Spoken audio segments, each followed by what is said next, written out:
In the frozen forests of the north, where winter stretches endlessly and survival is a daily struggle, whispers tell of a creature older than memory, born of hunger, isolation, and madness. Tonight, we dive into the legend of the Wendigo, a horrifying spirit said to feast on human flesh and never be satisfied. The Wendigo. The Wendigo comes from the folklore of the Algonquian-speaking tribes of North America, including the Cree, Ojibwe, Innu, and Saulteaux peoples. But make no mistake, this is no mere monster story. The Wendigo is a moral warning, a spiritual embodiment of greed, cannibalism, and the terrifying price of abandoning humanity.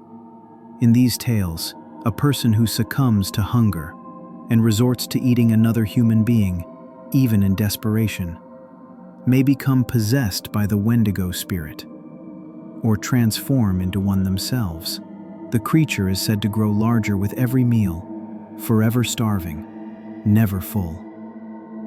Descriptions of the Wendigo vary, but certain features are disturbingly consistent. It stands unnaturally tall, sometimes over 15 feet. Its skin is pale, decaying, or stretched tightly over bones.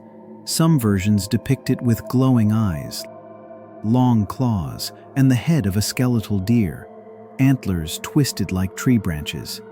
Its breath is said to freeze the air. Its smell, rot and decay, and its voice, a distant howling cry, echoing through the forest like wind through dead trees. One of the most infamous Wendigo cases is that of Swift Runner, a Cree trapper who lived in Alberta in the 1870s. After becoming isolated during a harsh winter, Swift Runner murdered and consumed his entire family, even though supplies were within walking distance. When he was arrested, he claimed he was overcome by a Wendigo spirit. He was later executed, but to this day, his story chills locals. Even in modern times, tales persist. Hikers in the Canadian wilderness report hearing unnatural howls, sightings of massive humanoid figures just beyond the tree line, and the feeling of being watched, even when alone. But what is the Wendigo really? To some, it's a supernatural predator.